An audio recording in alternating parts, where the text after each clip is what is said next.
Buenas tardes, Hola, profe. Hola, Hola, profe, ¿cómo estás? profe. ¿cómo están todos? Bien, ¿y usted? Bien también. ¿Contento que van a poder salir el fin de semana? Así es. Ten cuidado porque la última vez que estuvimos fase 3, las condiciones eran distintas a las de ahora.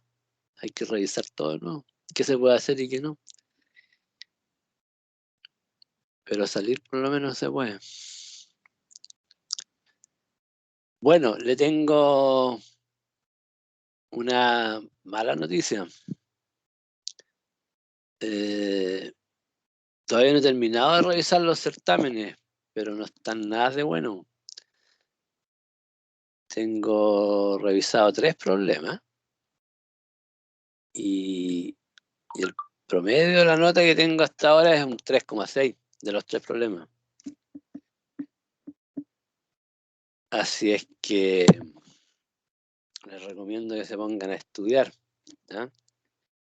Voy a tratar de terminarlos mañana, de revisar, y les voy a subir las notas a la pauta. Y bueno, una vez que lo termine vamos a comentar los problemas generales. Pero a cada uno también le comento algo en su certamen. Ahora, ¿cómo lo hemos hecho en otras evaluaciones? Lo más rápido, para mí por lo menos, y yo creo que para ustedes también, es que una vez que yo les suba las notas y la pauta, ustedes me pidan el certamen, ¿ya? Porque yo igual tengo las notas anotadas en el certamen, así que, o sea, los comentarios. Entonces eso les puede ayudar, pero para hacerlo más rápido, a mí me ayuda, digamos, a que ustedes me manden un correo, me pidan el certamen y yo se lo mando de vuelta al tiro, o al tiro, pero estoy pendiente de eso, ¿ya?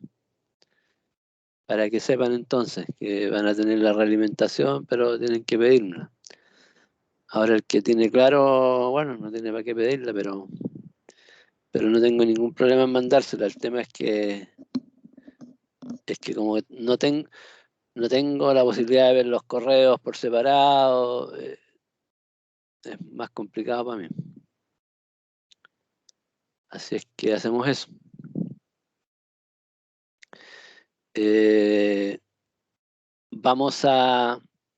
Ahora vamos a empezar el tema de los intercambiadores de calor. Así es que nos va a quedar una colita de radiación de gases, pero eso la vamos a ver después. ¿Ya? Vamos a pasar los intercambiadores de calor. La idea es, antes de que salgan de vacaciones, tener toda la materia pasada y sobre todo esta parte de intercambiadores de calor, que es un poco más importante y tiene más aplicaciones que la radiación de gases. Así es que vamos a partir con esto. Profe, yo tengo una duda. Dime. Sobre el test 8, ¿en qué es lo que entra en ese test que hasta el miércoles?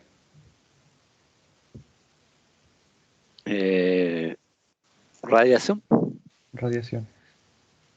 pero déjame ver.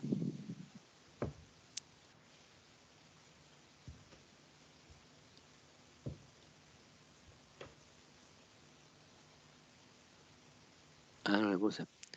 Déjame revisar. Me parece que es...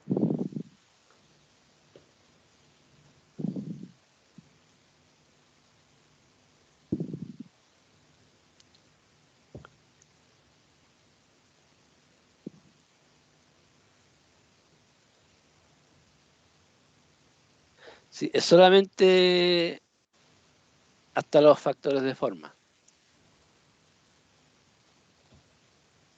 Sin incluir lo último que vimos de Bueno, sin incluir lo de la semana anterior, en realidad casi.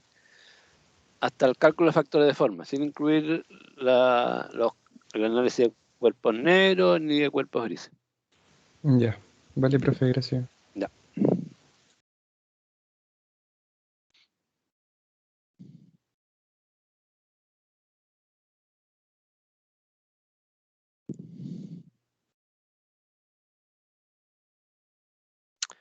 Bueno, ¿por qué necesitamos una teoría específica para los intercambiadores de calor? Principalmente es porque ¿qué es lo que es un intercambiador de calor? En realidad son dos fluidos a diferente temperatura que se hace pasar por un equipo que para intercambiar calor. Uno se va a calentar, otro se va a enfriar, va a depender qué es lo que andamos buscando, digamos, de respecto a cuál es nuestro interés. Pero, por ejemplo, si entra aquí, supongamos que este es el intercambiador de calor, un fluido va a entrar y, no sé, se va a enfriar y el otro, qué sé yo, se va a calentar. ¿Ya? Entonces, eh, ¿por qué necesitamos una teoría aparte? Principalmente porque las temperaturas no son constantes. Nosotros calculamos el Q por el U por A por el delta T, ¿no es cierto? Y vamos a seguir calculándolo así. Pero aquí el delta T va a ir cambiando a través del intercambiador de calor. Entonces, y como la variación no es lineal, no se puede usar valores promedio. O sea, sí se podría, pero no es muy preciso. Entonces, eh, lo que motiva este capítulo es cómo considerar que los dos fluidos están cambiando su temperatura. Y junto con eso se ven también algunas cosas prácticas que tienen específicamente los intercambiadores de calor. Pero lo principal que necesitamos un capítulo aparte es por este delta T variable y que las variaciones no son lineales y por lo tanto no, los promedios, usar los promedios no es una buena solución. Ahora, ¿qué tipos de intercambiadores de calor tenemos? En la industria, hoy día, lo que más hay son estos intercambiadores de calor de tubo carcasa. ¿Ya? Es un tema histórico, digamos, pero si ustedes, no sé si han hecho visita a la industria, lo que más van a encontrar es este tipo de intercambiador de calor en intercambiadores de calor grande. Y bueno, el tubo carcasa es como su nombre lo indica, que es una carcasa que está llena de tubos por el interior. Entonces un fluido pasa por el tubo, por los tubos, y otro fluido pasa por la carcasa. Entonces, por ejemplo, acá tenemos el fluido que va por los tubos, entra por este sector, se distribuye en todos los tubos. Aquí hay un banco de tubos, pueden ser muchos tubos. Hay, por ejemplo, no recuerdo uno de los más grandes, el condensador de Bocamina, que deben ser, eran miles de tubos. Entonces, aquí entra un fluido y sale por acá, y por el otro lado hay otro fluido, condiciones distintas, digamos, y que entra y sale por acá. Ahora, generalmente, dentro del intercambiador de calor están estos baffles, que son elementos que impiden, por ejemplo, que yo tenga un flujo directo. Si yo no tengo esos baffles, probablemente el flujo principal va a ser este movimiento. Y en estos sectores más arriba, por ejemplo, en este extremo, no tendría mucho intercambio de calor porque el fluido estaría más o menos estancado. Entonces, lo que se usa lo que se quiere hacer con estos baffles es que el fluido esté obligado a cambiar de dirección varias veces y por lo tanto recorrer de mejor forma todo el intercambiador de calor. Siempre en estos tubos carcasa entonces van estos baffles en el interior. De todas maneras va a ser mejor el transferencia de calor por los tubos, pero para que no sea tan mala por el lado de la carcasa, digamos, se ponen estos baffles.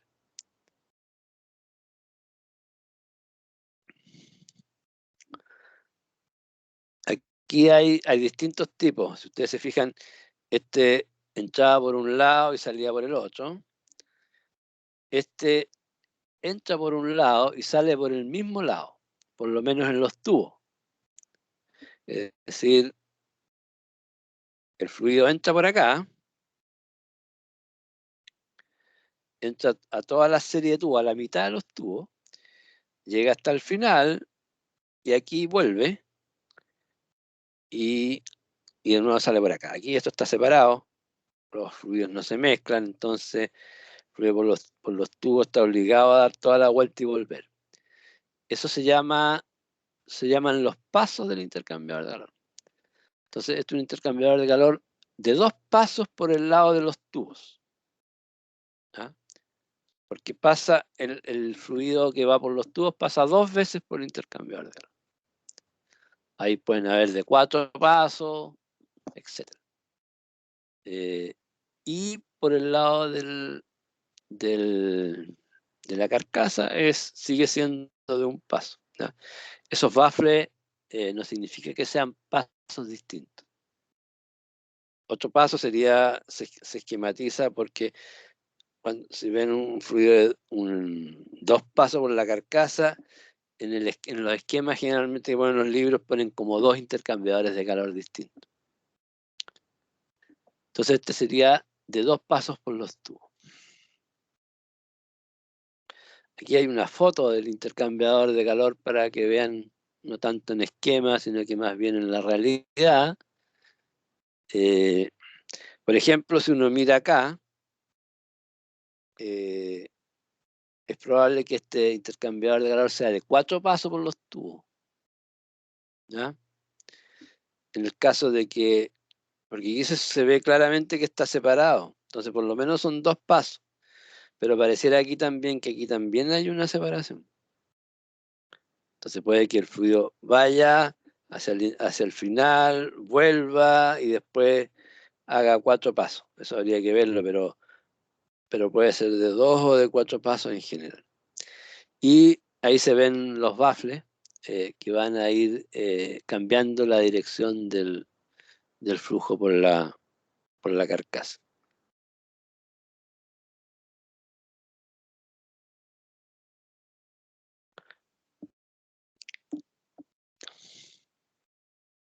Aquí hay otro ejemplo de ya más realista, digamos. Este también es un tubo carcasa de 2 pasos. Si ustedes se fijan, en el fondo son los tubos que están doblados. ¿Ya? En el extremo, creo que es el mismo que el anterior, pero que se sacó el banco tubo para que se vea claramente, digamos. Entonces las construcciones, evidentemente uno trata de simplificar lo más posible.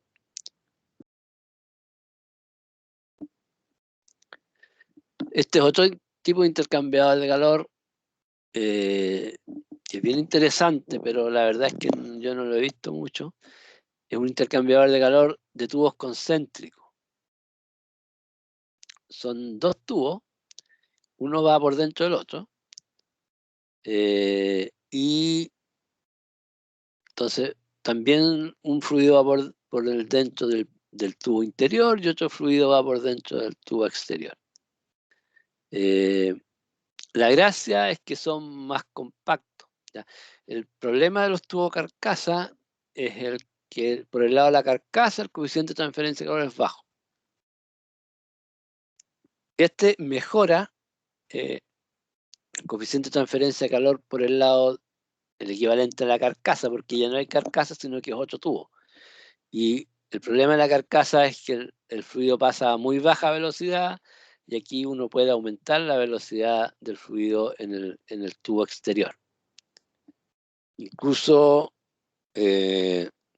por ejemplo, pensemos que yo lo que quiero es bajar la temperatura del fluido que va aquí por el tubo exterior. Entonces uno le puede poner incluso un tercer tubo por más afuera.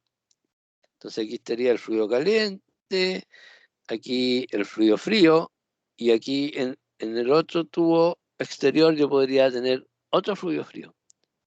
Es decir, el tubo del que yo quiero enfriar podría enfriarlo por los dos lados eventualmente. Lo cual hace que sea un intercambiador de calor mucho más compacto y que yo pueda transferir una cantidad mucho más de calor por metro cuadrado de superficie de intercambio. Lo que condiciona generalmente el precio de intercambiador de calor en el fondo son los kilos de fierro o de cobre o de metal, y lo que condiciona los kilos de metal es el área de transferencia de calor. Entonces, en la medida que yo pueda hacer un intercambiador de calor como este respecto al tubo carcasa, voy a disminuir el tamaño total, el volumen que va a ocupar, pero también voy a disminuir la cantidad de material que voy a utilizar. Tienen sus ventajas y desventajas, digamos, como todo, pero en el fondo es eso. Después tenemos intercambiadores de calor de tubos aletados. ¿Cuándo se usan estos intercambiadores de calor de tubo aletado? Es cuando se tiene generalmente un intercambio de calor entre gases y líquidos. Ya sabemos ya que el H convectivo de un gas es mucho menor que el H convectivo de un líquido. Por lo tanto, en la parte de los gases se requiere una superficie mucho mayor eventualmente. Entonces lo que se hace es, para disminuir esa diferencia, se generan tubos aletados. Con eso uno aumenta el área, pero aumenta el área en las aletas, no en el tubo. Evidentemente, generar aletas es mucho más barato que aumentar el área del tubo. El área del tubo normalmente son materiales más gruesos y además con una mayor resistencia mecánica porque tienen que soportar generalmente fluidos a alta presión o a presión. Y entonces, siempre que se usan aletas, uno gana por ese lado.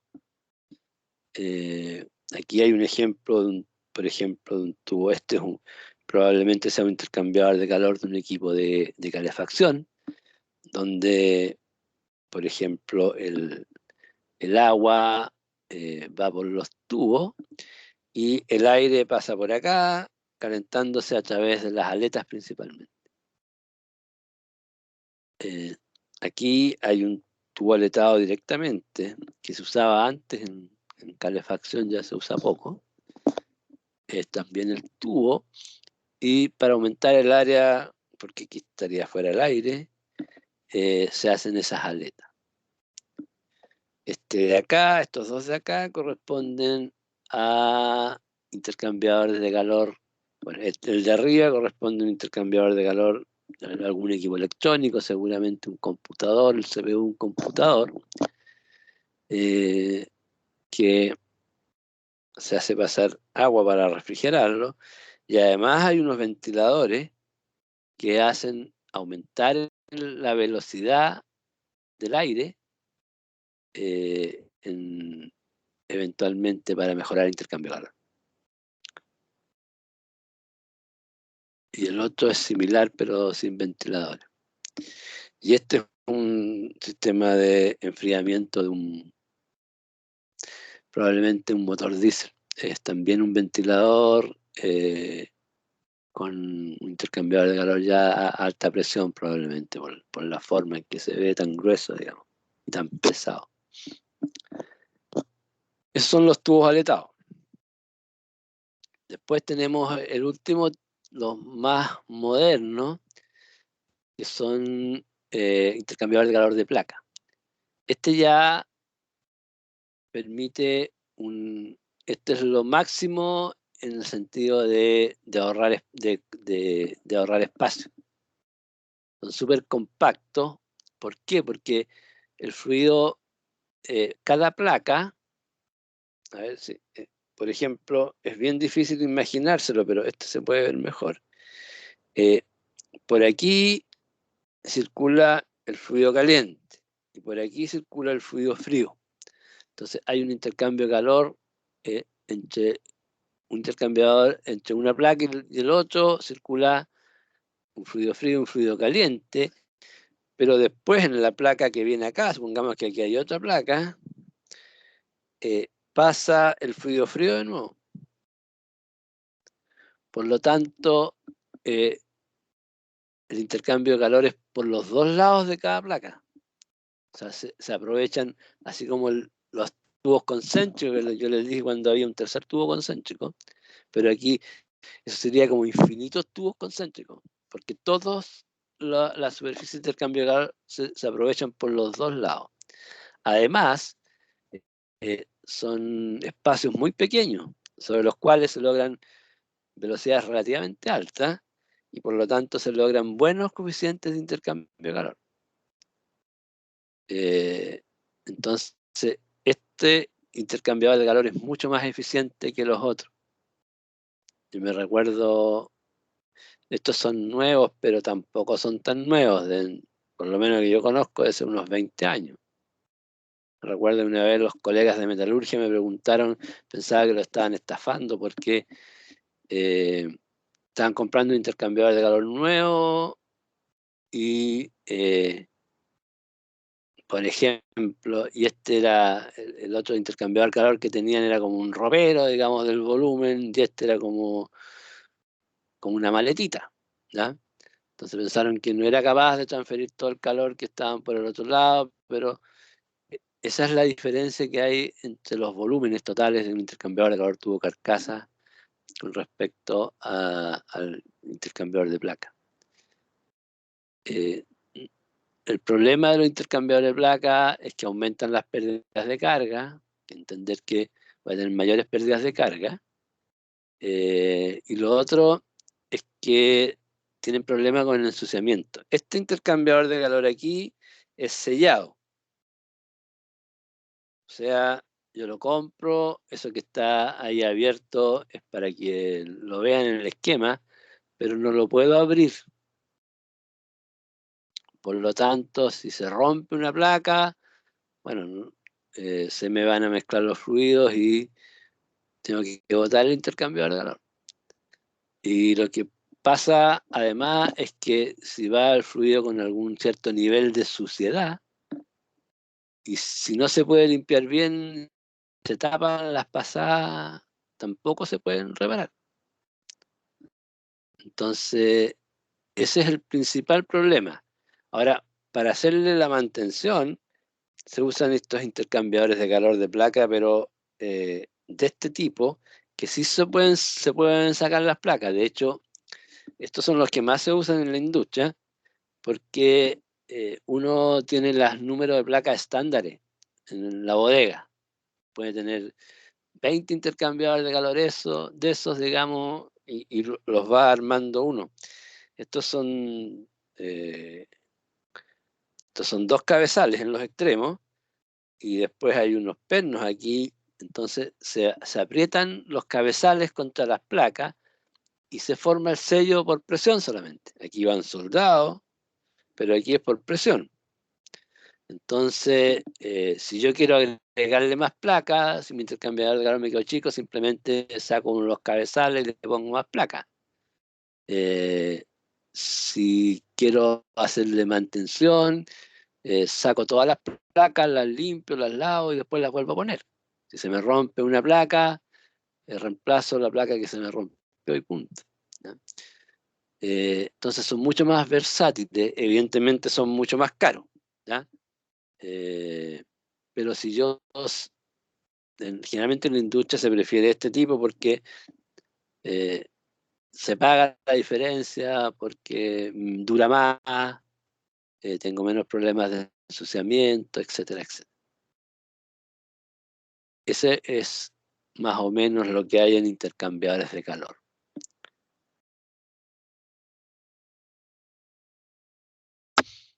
Aquí, bueno, es lo mismo ya, pero más. Este es un intercambiador de calor que se ve más en detalle. Aquí están los pernos que hacen presión por los dos cabezales y eso sella las placas. Cada una de las placas tiene, si ustedes se fijan aquí tienen un sello.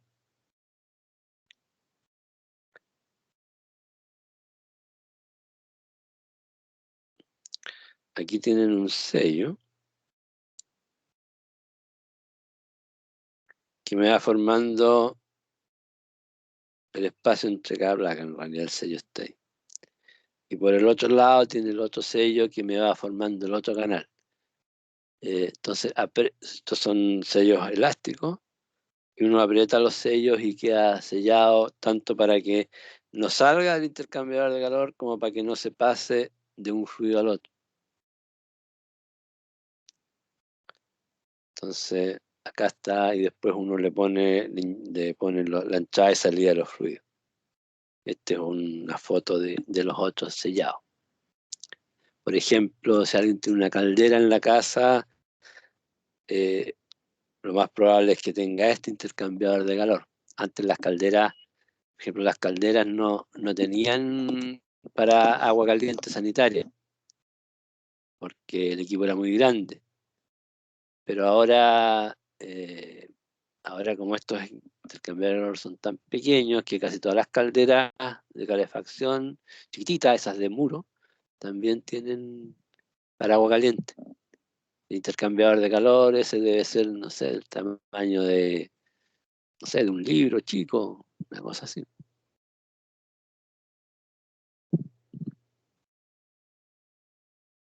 ¿Alguna consulta?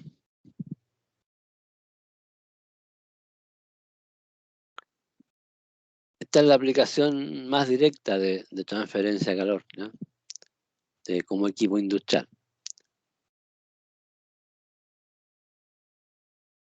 Bueno, los coeficientes de transferencia de calor en realidad son los mismos que hemos visto antes, ¿ya? Un poco repasar qué es lo que se usa en este caso.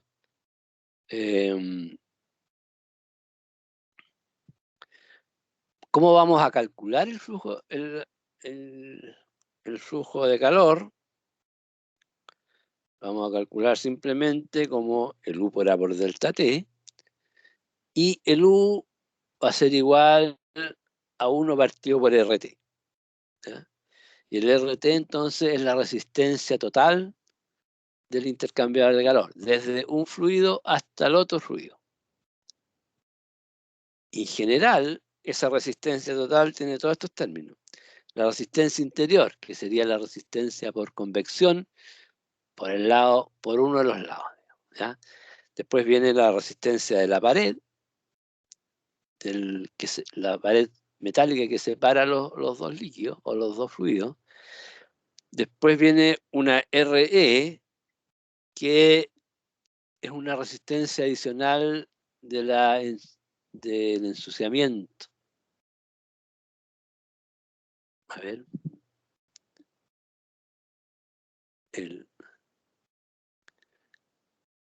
Y bueno, también hay aquí parece que hay una resistencia exterior, faltaría en realidad.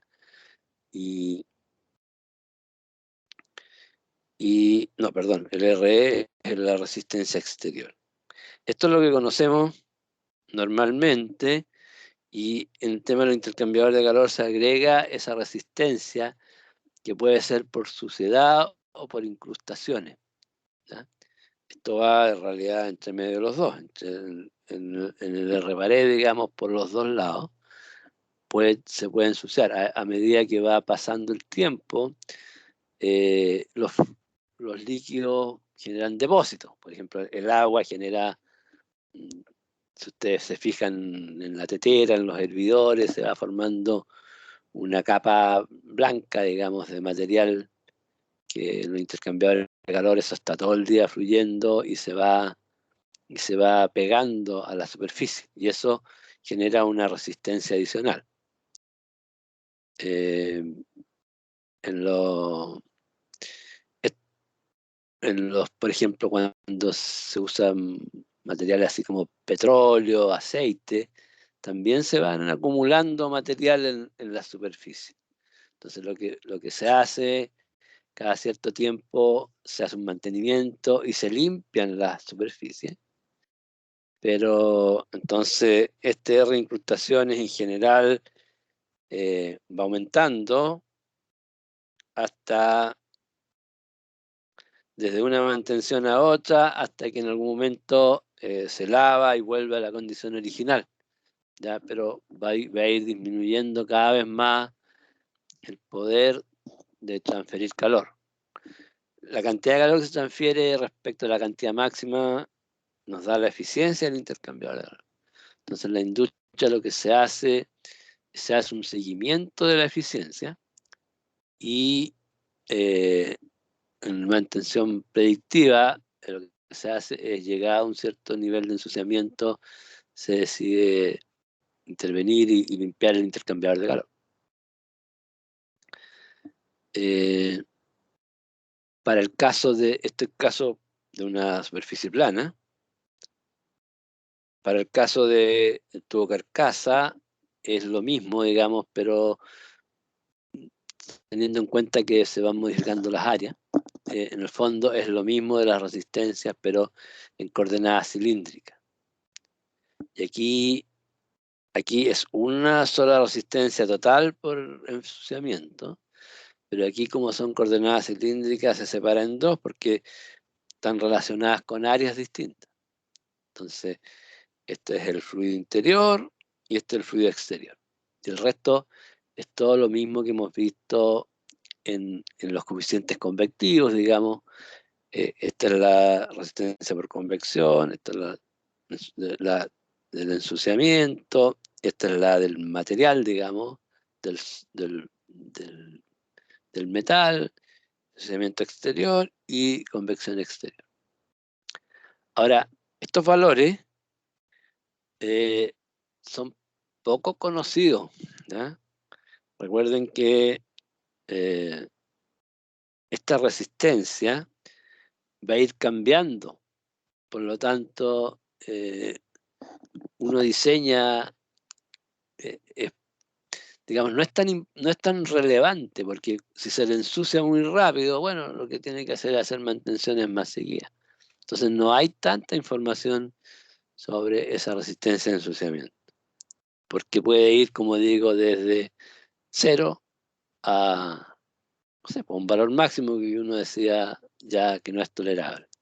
Aquí hay algunos ejemplos de esta resistencia de enfriamiento, pero en general, perdón, de ensuciamiento.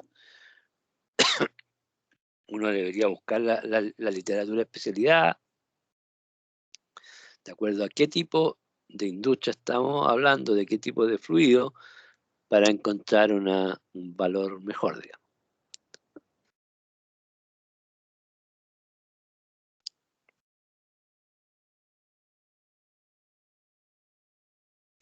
Bueno, para intercambio entre la superficie plana, en realidad más específico, bueno, lo mismo que decíamos, pero aquí con dos, aquí está similar al anterior, pero con separado la resistencia del fluido interior por ensuciamiento y la del exterior.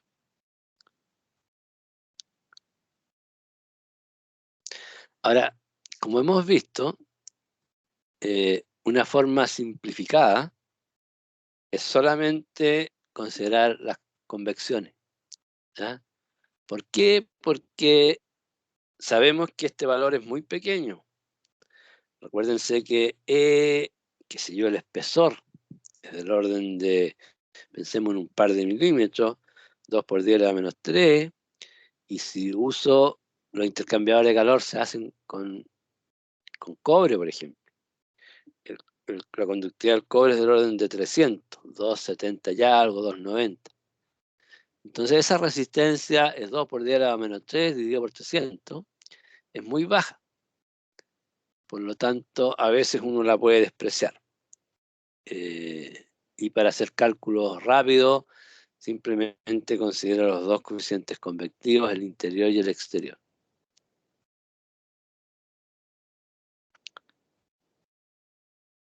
Aquí hay una pequeña tabla de los valores usuales de U. El U es 1 partido por R, ¿no es cierto? En intercambiadores de calor. Agua, qué sé yo, entre 850 y 1700. Agua aceite entre 100 a 850. ¿Por qué baja? Porque el aceite tiene una menor conductividad que el agua y es más difícil, entonces lograr coeficientes convectivos más altos. Agua, gasolina, de nuevo la gasolina tiene menor conductividad que el agua, y ahí hay distintos tipos. Vapor, también se usan mucho intercambiadores de vapor.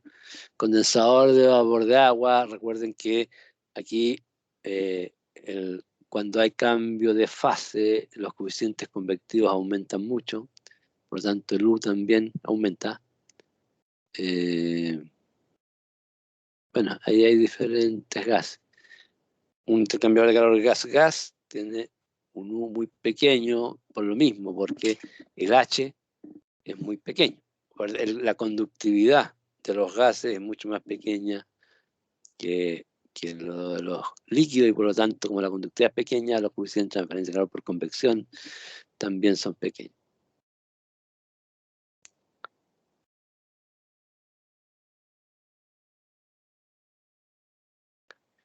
Y aquí tiene, por ejemplo, estos tubos aletados de aire-agua. Por el lado del aire tienen los coeficientes del orden de 30 a 60 y por el lado agua tienen del orden de 400 a 800. Pero lamentablemente ustedes saben que la resistencia total, ese es el U. Y el U total va a ser mucho más cercano al valor menor, digamos, del U entre los dos lados del fluido, de los dos lados del intercambiador de calor. Bueno, eso es como referencia, ¿ya? Generalmente lo que vamos a hacer en los ejercicios es simplemente calcularlo de acuerdo a las ecuaciones de convección que ya hemos visto, o usar valores de catálogo, ¿ya? También los fabricantes de intercambiadores de calor pueden entregar valores de este tipo como para que uno pueda hacer una simulación del intercambiador de calor. Bueno, ahora vamos a ver dos métodos de cálculo. Uno de diferencia de delta T medio logarítmico que se llama. Y el otro es el NUT. ¿Por qué hay dos? Principalmente es el uso que se le da. El delta T medio logarítmico normalmente se usa para calcular el área de transferencia de calor. Y el NUT generalmente se usa para simulación. Es decir, yo pongo un intercambiador de calor, lo caracterizo por un NUT y veo cuál es el calor que va a transferir en relación a los distintos, en las distintas condiciones de temperaturas, por ejemplo, y de flujo.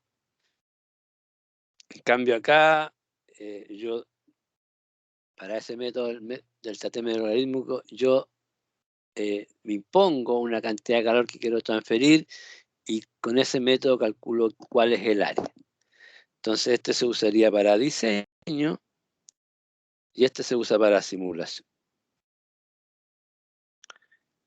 ¿ya? Uno puede usar este para simulación también, pero la desventaja es que es mucho más complejo y tiene que usar, tiene que resolver ecuaciones no lineales que no se pueden explicitar. Lo mismo pasa si yo quiero usar este para diseño. No me va a servir, no es tan tan fácil trabajar con ese método para diseño. Entonces partimos por el delta t medio logaritmo.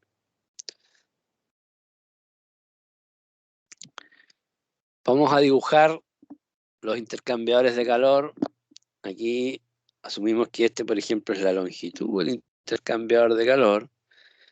Por aquí hay un fluido que entra y que se va enfriando, y por acá hay otro fluido que entra por el otro lado y se va calentando. Bueno, ahí hay en el esquema se ve un delta T más o menos parecido en cada tramo del intercambiador de calor. Si piensan, por ejemplo, este es un tubo, este es el doble tubo, es como cada sección de eso que va un fluido por un lado, otro para el otro, y esas son las temperaturas que tiene. Lo mismo uno puede decir de un intercambiador de calor, de un paso de tubo carcasa, por ejemplo. Pensar en este esquema en los intercambiadores de calores, en los de placa es más complejo. Pero en los tubo carcasa más o menos esa es la explicación que tiene. Y lo ideal, lo mejor es que yo tenga, ojalá, el mismo delta T en todo el intercambiador de calor, o la menor diferencia posible. Este es un intercambiador de calor que se llama de tubo en contraflujo. Se llama de flujo paralelo porque los dos fluidos van en la misma dirección, son paralelos, pero van en contraflujo. Es decir, uno entra por un lado y el otro entra por el otro lado, ¿ya? Por lo tanto, eso es beneficioso. Después vamos a ver cómo es el flujo intercambiador en la misma dirección y claramente ahí va a quedar claro de que este es mucho más eficiente. Entonces se define la capacidad calorífica del fluido como el flujo por el C sub P. ¿Ah? Esa es la principal variable de cada uno de los fluidos, la capacidad calorífica del fluido por el flujo. Y a eso le llamamos C, para simplificar las ecuaciones. Entonces hay un C sub H, que es el MC sub P del fluido caliente, y un C sub C, el M sub P del fluido frío. Los subíndices H y C se usan siempre en todos los libros. Viene de la nomenclatura en inglés de hot y cold, pero de todas maneras se usan así, aunque el libro sea traducido al español, generalmente quedan como C sub H y C sub C. Entonces aquí tenemos la temperatura H de entrada, o sea, la temperatura del fluido caliente a la entrada, la temperatura del fluido caliente a la salida, la temperatura del fluido frío a la entrada y la temperatura del fluido frío a la salida. Y se generan dos delta T típicos, que es el delta 1 y el delta T2. Delta T1 no tiene por qué ser igual al delta T2 y puede ser cualquiera. Y en cualquier punto del intercambiador de calor yo tengo un cierto delta T. Entonces, si vemos por el lado del fluido caliente, el Q va a ser igual al M punto C sub P por delta T, ¿cierto? Y como dijimos que el M punto C sub P era igual a C, perdón. Como dijimos que el M punto C sub P es igual a C, en el fondo entonces es C, ahora es C por el delta T. Entonces, si yo veo por el lado del fluido caliente, es el C sub H por el TH menos T entrada menos el T salida. Ese sería el calor que voy a transferir. Ahora, para el análisis de los intercambiadores de calor, se supone que el calor que transfiere un fluido que pierde un fluido, por ejemplo, lo gana completamente el fluido que se está enfriando pierde calor y el fluido que se está calentando gana el mismo calor. Es decir, no hay pérdidas de calor al ambiente, por ejemplo. ¿Ya? Todos los procedimientos de cálculo del intercambiador de calor se hacen así, pensando que no hay pérdida. Si hubieran 1, 2, 3% de pérdida, eso se ve después. Cuando uno calcula el intercambiador de calor ya le pone, qué sé yo, 3% más por las pérdidas. Pero no conozco por lo menos un procedimiento en que incluya las pérdidas. Entonces siempre el calor que pierde el fluido caliente lo va a ganar el fluido frío. Eso es lo que aparece acá. Entonces, esto es lo que perdió el fluido caliente y el C sub C del fluido frío. Entonces, por la temperatura de salida o la temperatura de entrada, me va a dar lo que ganó el fluido frío. Entonces, desde ese punto de vista, todo el calor pasa de un fluido a otro y no hay pérdida. Eso que lo tengan claro. Después vamos a ver la eficiencia del intercambiador de calor, que no tiene que ver con las pérdidas del ambiente, sino que tiene que ver con otra cosa, con respecto al calor máximo que puedo transferir. Entonces siempre el calor que pasa a un lado, el calor que pasa al otro. Por lo tanto, si yo tengo, por ejemplo, los dos flujos, la temperatura de entrada, por ejemplo, lo que normalmente uno tiene es la temperatura de entrada y salida de uno de los fluidos, que es lo que quiero hacer, y tiene la temperatura de entrada del otro fluido, y tiene los flujos. Por lo tanto, este valor lo tendría, este valor lo tendría, supongamos que lo que yo quiero es calentar el fluido, entonces esto es lo que yo tengo como fluido a la entrada, esto es lo que quiero sacar, esto es lo que tengo a la entrada del fluido caliente y podría calcular de esta ecuación, por ejemplo, qué temperatura tendría a la salida el fluido caliente. Eso es más o menos la operatoria que uno hace en la práctica.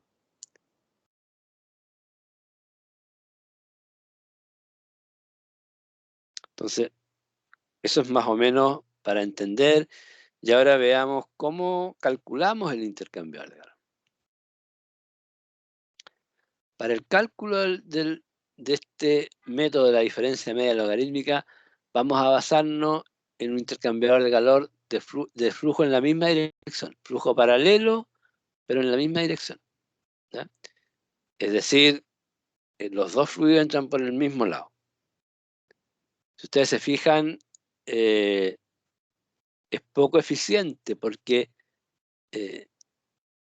a medida que voy avanzando el intercambiador de calor, el delta T va a ir disminuyendo. Y va a llegar un momento en que el delta T va a ser tan chico que yo no voy a poder seguir transfiriendo calor. Por ejemplo, si llego acá, si tengo infinitamente largo, esto a lo más que puedo llegar con la temperatura fría es a este punto. Sin embargo, si yo tengo un intercambiador del flujo cruzado, de contraflujo, yo puedo llegar en teoría muy cercano a la temperatura de entrada del otro fluido. Entonces, claramente, desde el punto de vista de las temperaturas y de la eficiencia, en realidad la eficiencia es qué tanto calor puedo transferir de acuerdo a las temperaturas de entrada. Es mucho mejor el de flujo en la distinta dirección. Sin embargo, bueno, se usan los dos. Y para el análisis de las ecuaciones es más fácil entenderlo con intercambiador de calor en la misma dirección y bueno, el análisis, los resultados son similares al intercambiador de calor con los flujos en las direcciones opuestas. Entonces lo que hacemos es tomamos un dA, el intercambio de calor. Recuerden que esto equivale, por ejemplo, para que tengan físicamente en mente el calor transferido por un intercambiador de calor de tubos concéntricos, por ejemplo. Entonces yo tengo un área del tubo y veo cuál es el calor transferido en ese dA. Este delta Q, entonces, que es el calor transferido en este sector del intercambiador de calor, va a ser igual al U del el inverso de la resistencia multiplicado por la diferencia de temperatura entre el fluido caliente y el fluido frío, y multiplicado por el área. Como es un área diferencial, le llamamos dA, pero es el área entonces que hay en ese tramito de intercambiador de calor que estamos considerando. Eso es el punto de vista de la transferencia de calor entre los dos fluidos, pero también podemos analizarlo desde el punto de vista de lo que se enfrió cada fluido. El fluido caliente se enfrió en ese delta TH y el fluido frío se calentó en el delta TC. Entonces podemos decir que el MS sub P por CH por delta TH va a ser igual al MS sub P por el delta TC, que es lo que está escrito acá. Entonces ese delta Q de esta forma también va a ser igual a C sub H menos C sub H por DTH y va a ser igual al C sub C por DTC.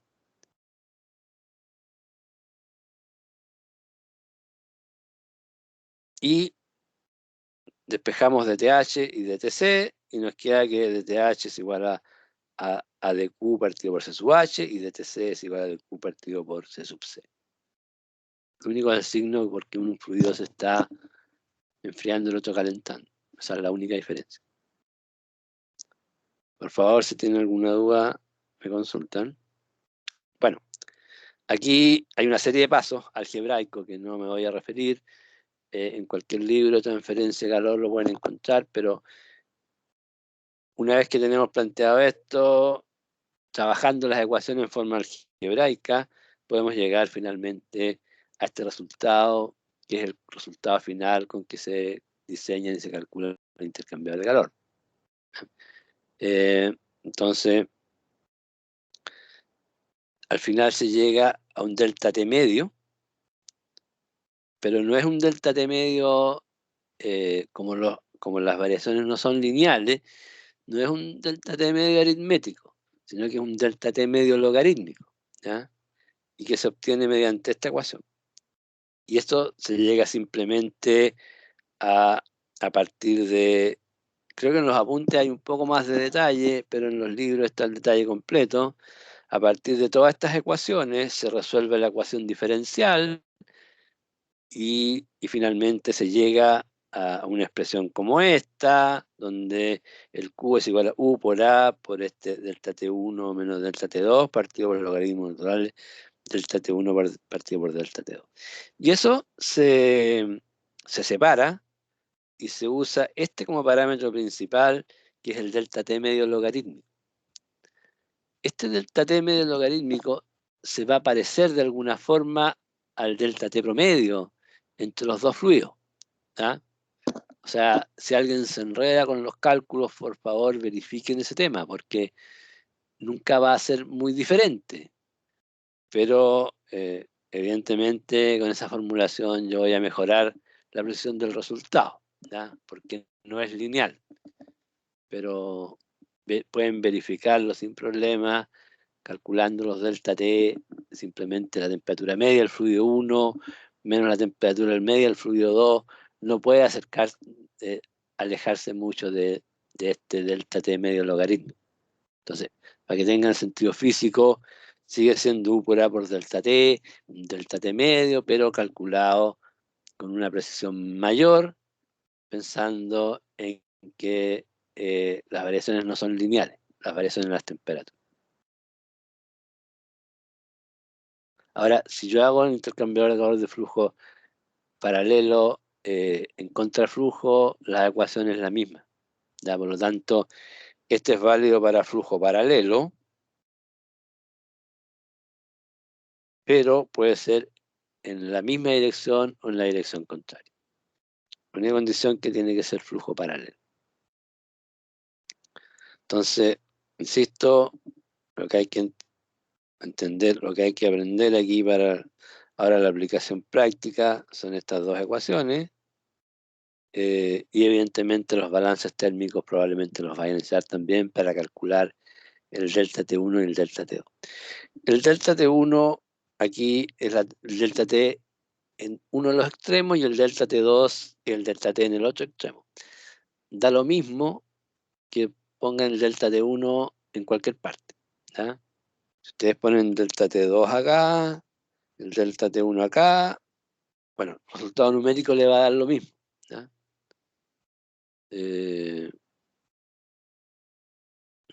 Porque aquí le va a dar negativo, pero acá abajo también le va a dar negativo, por ejemplo.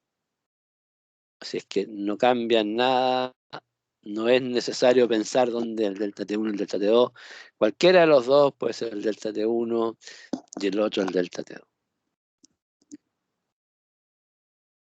Entonces, pensando en la aplicación es muy simple. Dijimos que normalmente conocíamos 3 temperaturas. Mediante el balance de calor calculamos la cuarta. Y con la cuarta temperatura podemos calcular el delta T medio logarítmico. Y después calculando el U con las ecuaciones de transferencia de calor, podemos ver qué área necesitamos para transferir el calor que necesitamos. Eso es en corto, digamos, en resumen, este método de diferencia media logarítmica. Y aquí comparamos lo que les... Ah, no, me equivoqué aquí. Quería ponerle los dos, el fluir en la misma dirección, en contraflujo, pero aquí puse los mismos gráficos. En realidad, no puedo borrar esto, pero la diferencia, perdón, este es la misma dirección, pero el contraflujo, la diferencia es que yo entro a esta temperatura y salgo a la otra temperatura. Entonces yo puedo, la temperatura de salida para mi mismo intercambiador de calor puede ser mayor que en el caso del mismo flujo. Aquí, como digo, yo tengo, en algún momento se van a encontrar y ahí no voy a poder seguir intercambiando calor porque el delta T va a tender a cero y tendría que tener, aunque tienda el área infinito, va a seguir tendiendo el delta T a cero y el Q a cero. Sin embargo, acá yo el límite que tengo para, por ejemplo, para el fluido que estoy calentando, es la temperatura entrada al otro fluido. Eso hace que genere un delta T más parejo y el intercambiador de calor entregue una mayor cantidad de calor.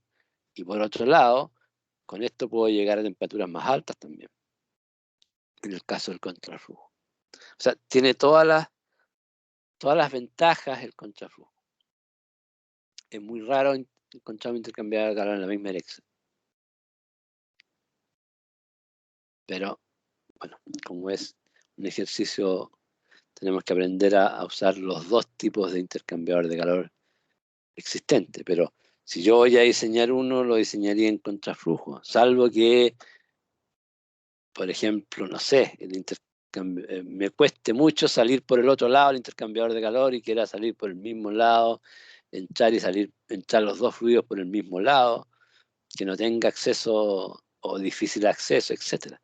Pero desde el punto de vista de transferencia de calor, claramente es conveniente usar el contraflujo.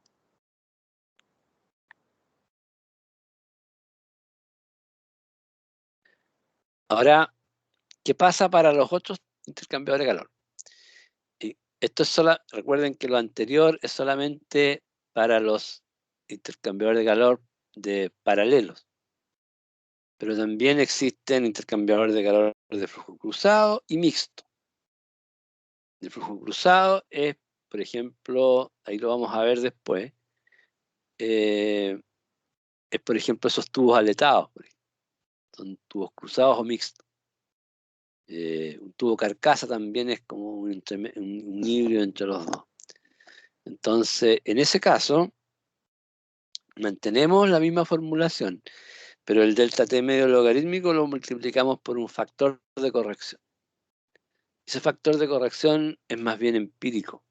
Generalmente el fabricante del intercambiador de calor hace los ensayos y nos entrega ese factor, porque es relativamente relativamente difícil de calcular, sobre todo en los mixtos, ¿ya? Entonces, la formulación final para todo tipo de intercambiador de calor es la misma. El Q es igual a U por A por delta T medio logarítmico, por el delta T medio logarítmico. En lugar de ser el que vimos para los flujos paralelos, lo multiplicamos por un factor F. Y ese factor F va a ser 1 para los intercambiadores de calor de flujo paralelo y va a tener un factor menor que 1 para todos los otros intercambiadores de calor. Y para eso tenemos gráficos, generalmente usamos gráficos aquí en el curso, donde en función de estas dos variables, R y P, calculamos ese factor F.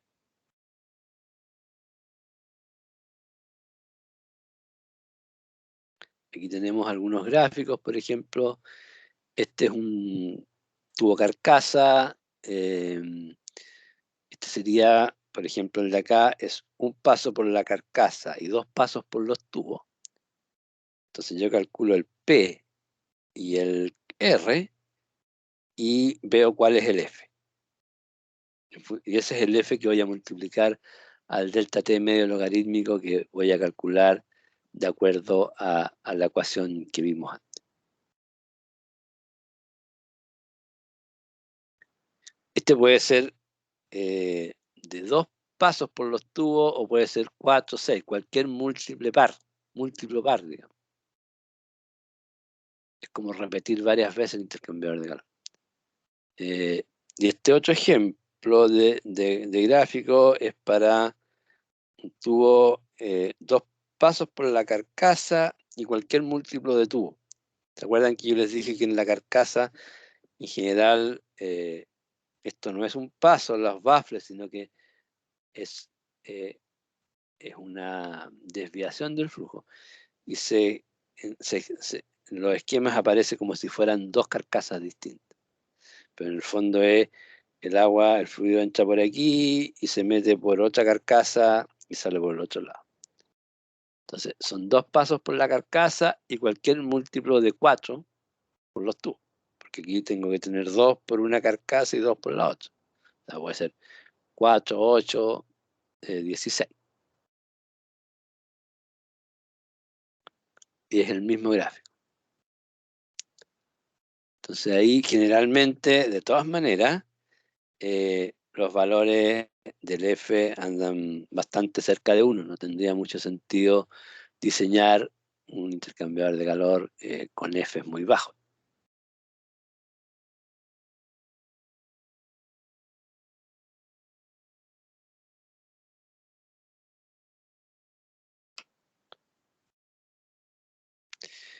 Y aquí hay un intercambiador de calor de flujo cruzado, también para calcular F. Entonces siempre entramos con las temperaturas. Y entonces el delta T por un lado el fluido, el delta T por el otro. Calculamos el P y el R. Y de nuevo obtenemos el factor F. Entonces, flujo, tubo carcasa de distintos números de pasos, tanto los tubos por la carcasa y flujo cruzado. Con eso abarcamos una amplia gama de intercambiadores de calor.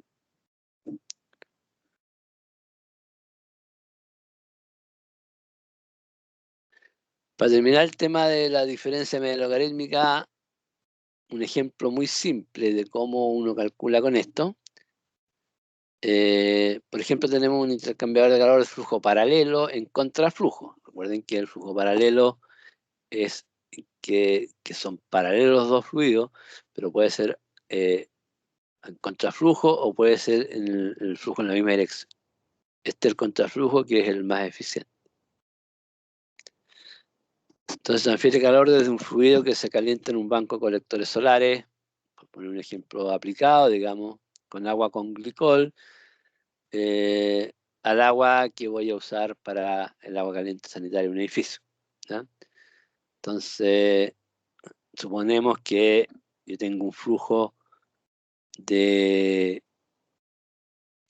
agua de 3,2 kilos por segundo, el agua glicolada, es el que viene del colector. No lo puedo mezclar porque tiene glicol, que es un anticongelante, para que no se congele en las noches frías.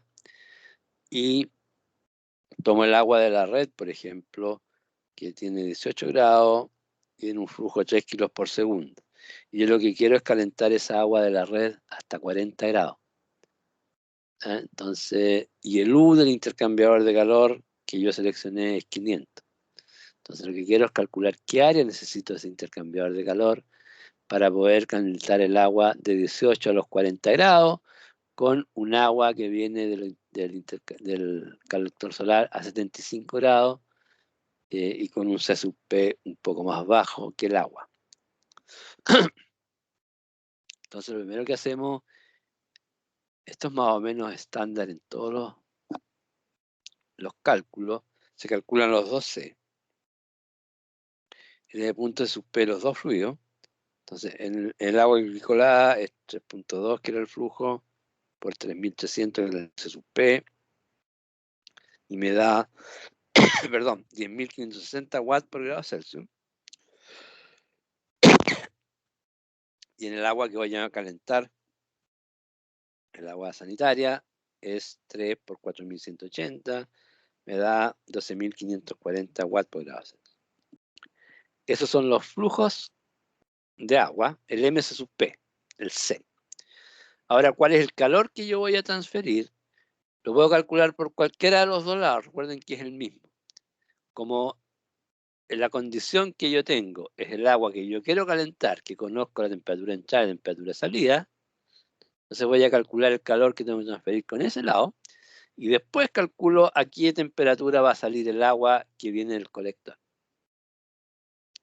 Entonces el C del agua fría por el delta T que yo quiero, será 40 que quiero salir y 18 que entro, digamos. Entonces me da que ese intercambiador de calor tiene que... Hay un calor transferido de 275.900 watts, o sea, casi 276 kilowatts.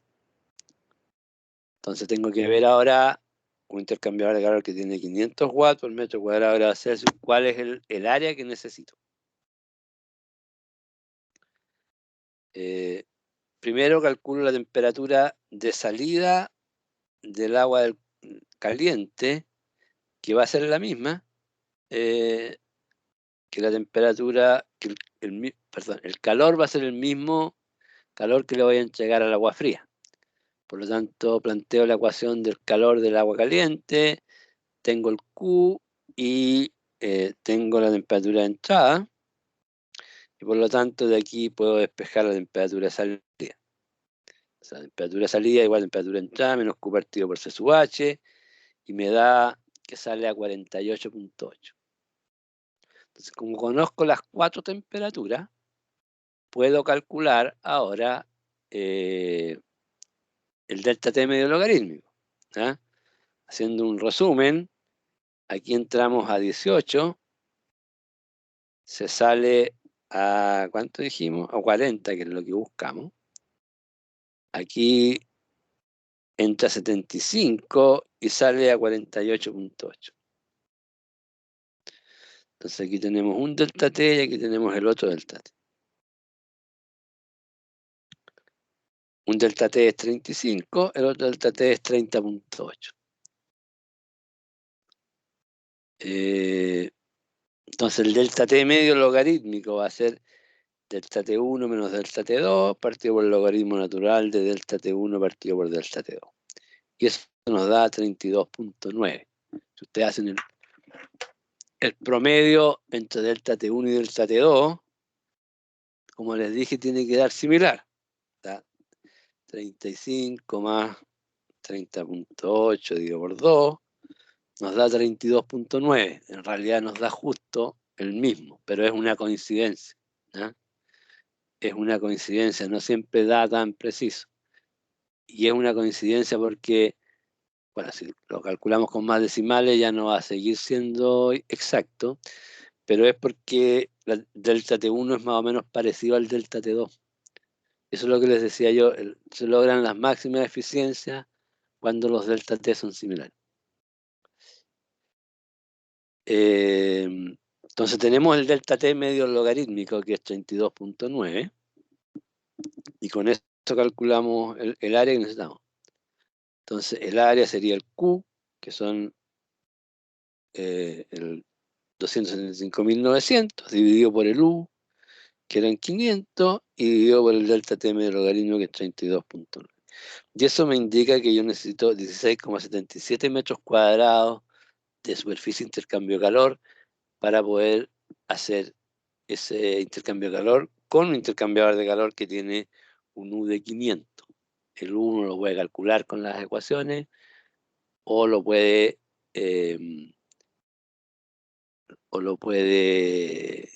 obtener desde los catálogos. Entonces, esa sería una aplicación simple. Y las aplicaciones en general no son tanto más complejas que esta. Ya quizás uno lo puede complejizar si tiene que diseñar el intercambiador de calor, ve las temperaturas que tiene que tener, tiene que calcular el U. En ese sentido se complejiza, pero el tema del delta T medio logarítmico es esto. Si no es de flujo paralelo, tiene que usar los gráficos, que también vamos a ver otro ejercicio. Y ahora sí que para terminar, ¿qué pasa si este mismo intercambiador de calor, exactamente el mismo, hubiera sido de flujo en la misma dirección? Es decir, los dos fluidos entran por el mismo lado. Ahí cambia el delta T medio logaritmo es 25.7. Recuerden que antes era 32.9. O sea, bajó harto por el hecho de que yo tengo un delta T muy grande al principio, pero el delta T muy pequeño al final. Y bajó exactamente, bueno, el área, calculamos el área, ahora pero con 25.7, el resto de los valores son los mismos, y aumentó a 21.47 metros cuadrados. O sea, necesito un 28% más de área para transferir el mismo calor en el caso de que los dos fluidos entren por el mismo lado. Es tan sensible como eso.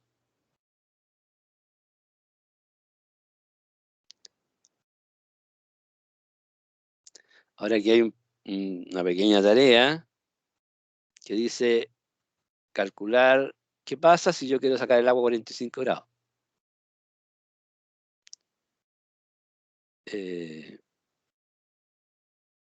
No sé si se podrá, puede que no se pueda, o en todo caso va a ser, el área va a ser mucho más grande porque aquí los delta T ya son muy pequeños. Para llegar a 45, yo creo que no se puede, no me acuerdo cuál es el resultado, pero puede que no se pueda, o puede que el área aumente dramáticamente porque voy teniendo delta T muy pequeños, por lo tanto necesito mucha área para poder transferir el calor con esos delta T tan pequeños.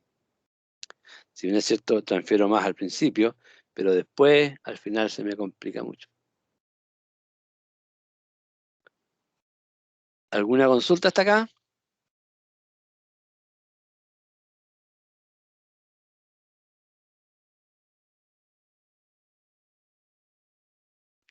Bueno, después vamos a ver un ejemplo de un intercambiador de calor de flujo cruzado para usar los gráficos y vamos a, la próxima clase también vamos a ver el método del NUT. El método del NUT es un poco más complejo el análisis que este, pero al final la aplicación igual son un par de ecuaciones de aplicación solamente. ¿Alguna consulta, comentario hasta acá con lo que vimos hoy día o en general? Yo tengo una consulta.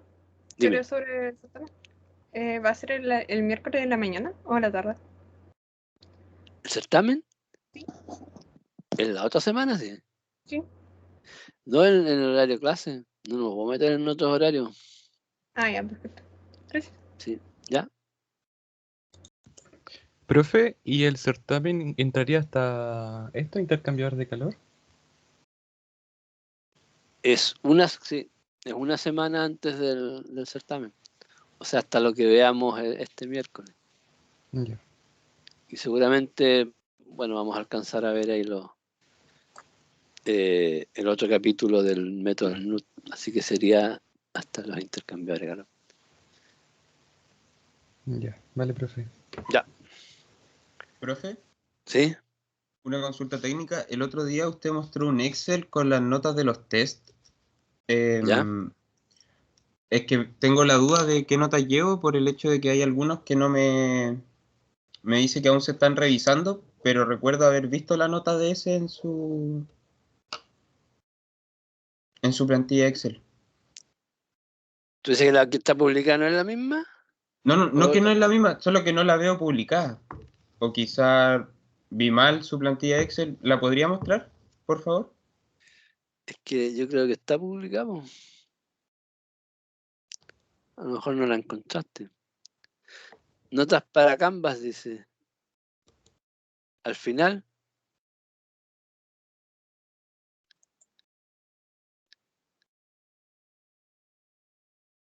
Ahí están todas. Bueno, están las de los test.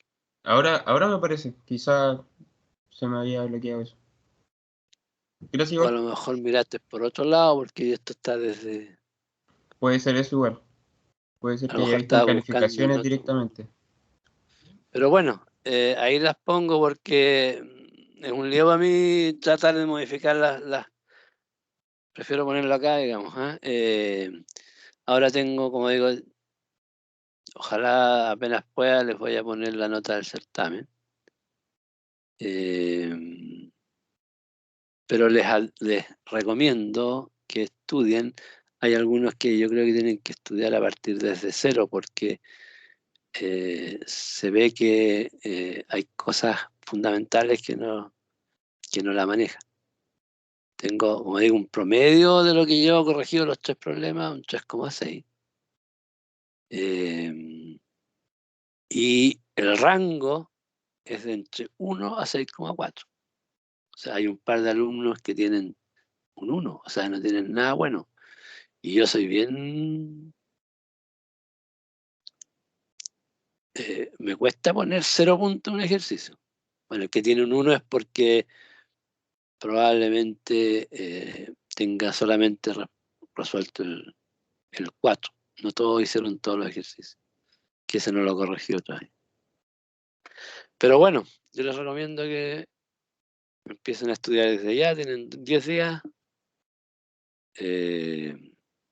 Hemos ejercitado, yo creo de todas maneras, han avanzado, en general deberían haber avanzado harto respecto al certamen 1, y la materia es un poco más fácil, en el sentido de que la materia difícil son los balances térmicos del certamen 1. Ahora en el certamen 2 van a seguir habiendo balances térmicos, pero ya hemos ejercitado más, digamos, ya llevan más tiempo en lo mismo y deberían tener menos problemas. Y el énfasis también va a ir por otros lados, no tanto en los balances. Así que eso, Profe, ¿sí?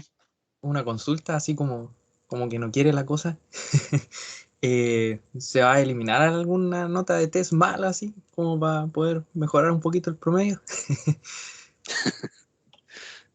Déjame ver. Déjame ver cómo que no quiere la cosa. ¿Cuántos test tenemos? ¿7?